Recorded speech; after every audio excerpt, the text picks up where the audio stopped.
मुंबई की डिसूज़ा चौल। आखिर इस चौल में ऐसा क्या है जो इसे हॉन्टेड माना जाता है?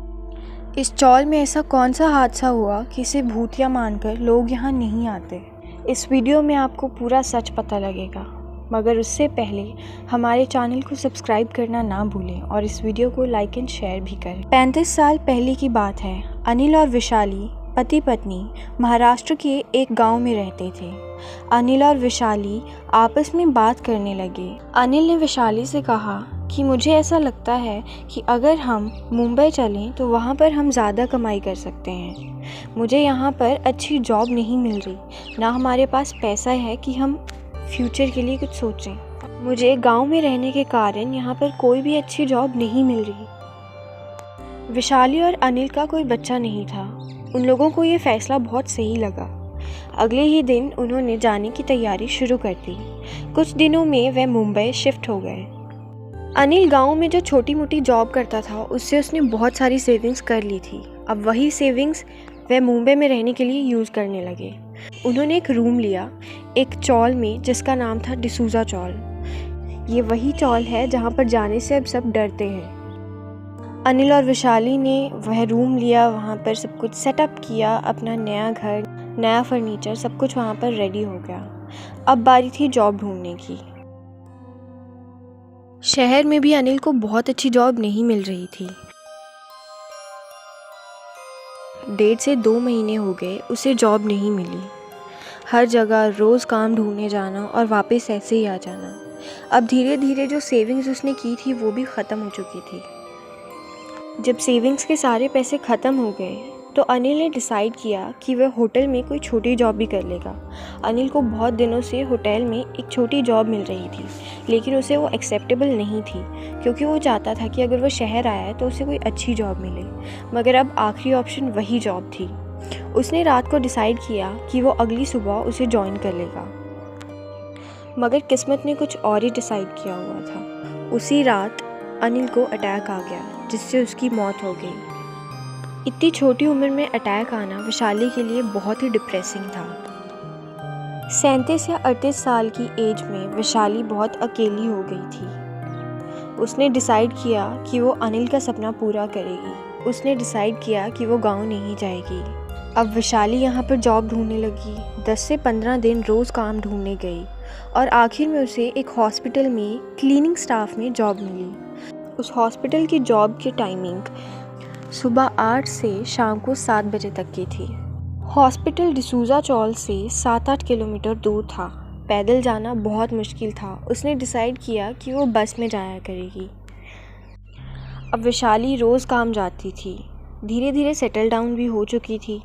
मुंबई में 8 साल बीत गए। इन 8 सालों के बाद मुंबई में सूखा पड़ गया, पानी ख़त्म हो गया, गर्मी बहुत बढ़ गई। बहुत सारे एरियाज़ में पानी आना बंद हो गया। पीने का पानी कहीं नहीं मिल रहा था। डिसूज़ा चौल में भी यही हाल था। वहाँ पर भी पानी अवेलेबल नहीं था। चौल के सारे सदस्यों ने ये डिसाइड किया कि वो इस चौल के मालिक के पास जाकर उनसे हेल्प मांगेंगे। वे सारे गए। उन्होंने उनसे कहा कि हमें पानी के लिए कोई ना कोई साधन चाहिए। आप चौल में ही कोई कुआं बनवा दीजिए। मालिक ने भी बहुत जल्दी उनका कहना माना। उसने 3 दिनों के अंदर अंदर वहाँ पर एक कुआं खुदवाया। चौल के सारे लोग बहुत खुश थे कि मालिक ने इतनी जल्दी हमें सुन लिया और हमारे चौल में एक कुआं बनवा दिया। लेकिन जब ये कुआं बना तो उसकी बाउंड्री वॉल नहीं थी। अब इसमें गिरने का बहुत खतरा था। लोगों ने फिर से मालिक को कहा कि हमें बाउंड्री वॉल भी चाहिए।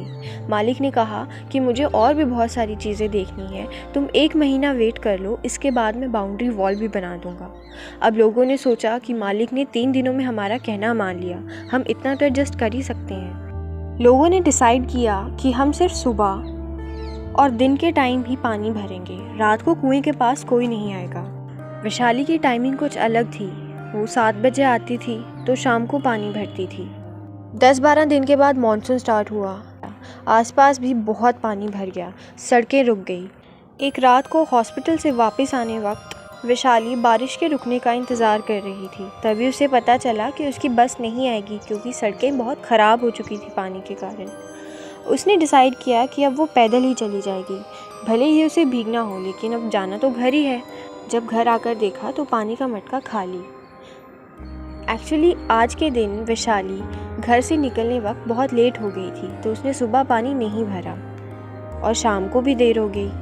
खाना भी नहीं था कि वो बाहर से कुछ मंगवा ले, वैसे ही सड़कें बंद थी, तो उसने डिसाइड किया कि वो अभी अभी जाकर फटाफट कुएं से पानी भरकर ले आएगी।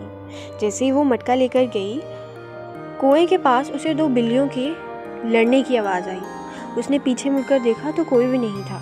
वो फिर से पानी भरने लगी और उसे लगा कि एक बिल्ली उस पर कूदने लगी है। जैसे ही वो बचने के लिए चीखी, उसका पैर फिसला और वह कुएं में गिर गई। अब इस वक्त बारिश बहुत हो रही थी। उसकी आवाज़ किसी को नहीं सुननी थी। वो बहुत चीखी, किसी ने नहीं सुना। उसे स्विमिंग आती थी, पर उस कुएं में स्विमिंग पॉसिबल नहीं थी। वह बहुत चीखी, बहुत चिल्लाई, पर थोड़ी देर बाद शांति हो गई, क्योंकि अब वैशाली मर चुकी थी। जब सुबह हुई तो चौल की एक औरत वहाँ पर पानी भरने आई। जैसे ही उसने अपनी बाल्टी कुएं में डाली, उसे ऐसा लगा कि बाल्टी से कुछ टकराया है। जब उसने नीचे देखा तो वैशाली की लाश ऊपर तैर रही थी। कुएं में वैशाली की लाश देखकर वह औरत बहुत डर गई। वो चीखी और अंदर भागी। उसने सबको बुलाया, बॉडी बाहर निकाली गई। अब वैशाली का यहाँ पर तो कोई नहीं था। गांव में भी बाद में पता चला। चौल के लोगों ने ही उसका अंतिम संस्कार किया। चौल वाले लोग उस दिन बहुत गम में थे, क्योंकि ये बहुत ही दर्दनाक हादसा था। उस चौल में एक दत्ता मोहिते नाम का बंदा रहता था। वह टैक्सी ड्राइवर था। दत्ता रात को लेट घर आता था। अगली रात जब वह वापस आया तो उसने अपनी टैक्सी को चौल में ही पार्क किया। अब मौसम बहुत ख़राब था, बारिश बहुत तेज़ थी, बिजली कड़क रही थी। जैसे ही ये बिजली कड़की, उसे अपने साइड विजन से ऐसे लगा जैसे कोई औरत खड़ी है। उसने पीछे मुड़कर देखा तो उसे कुछ नहीं देखा। उसने फिर से अपनी टैक्सी को लॉक करना शुरू किया। फिर से बिजली कड़की और उसे फिर से ऐसा ही लगा कि एक औरत उसके पीछे खड़ी है। अब उसने टैक्सी पार्क कर दी और जैसे ही वो घर जाने लगा, उसे फिर से वही औरत दिखी जैसे ही बिजली कड़की। वो औरत और कोई नहीं, वैशाली थी। दत्ता ज़ोर से चिल्लाया, वैशाली! वो बहुत हैरान था, क्योंकि उसने खुद उसकी बॉडी को कंधा दिया था। वैशाली चलाकर वह वहीं पर बेहोश हो गया। अब दत्ता की बीवी को घर पर टेंशन हो रही थी, क्योंकि दत्ता बहुत लेट हो चुका था। उसने बाहर आकर देखा तो उसने दत्ता को बेहोश पाया। वह बहुत ज़ोर से चीखी। चौल के सारे लोग बाहर आए, दत्ता को उठाया, घर में लेकर गए, खाना खिलाया, पानी पिलाया और उसके बाद उसे कहा कि ये तुम्हारा कोई ना कोई वहम होगा, तुम अब सो जाओ। इस वाक़यात के बाद हर रात जब भी कोई चौल में लेट आता था तो उसे वैशाली दिखती थी, क्योंकि वैशाली की आत्मा को कभी शांति मिली ही नहीं। धीरे धीरे सबको वैशाली दिखने लगी। आज 25 साल के बाद भी वहाँ ये औरत दिखती है। उसके बाद इस कुएं को ढक दिया गया। डिसूज़ा चौल के मालिक आज भी वहाँ जाकर फूल चढ़ाते हैं और ये कामना करते हैं कि वैशाली की आत्मा को शांति मिल जाए। For more videos please subscribe to KJ Stories and don't forget to like and share. Thank you.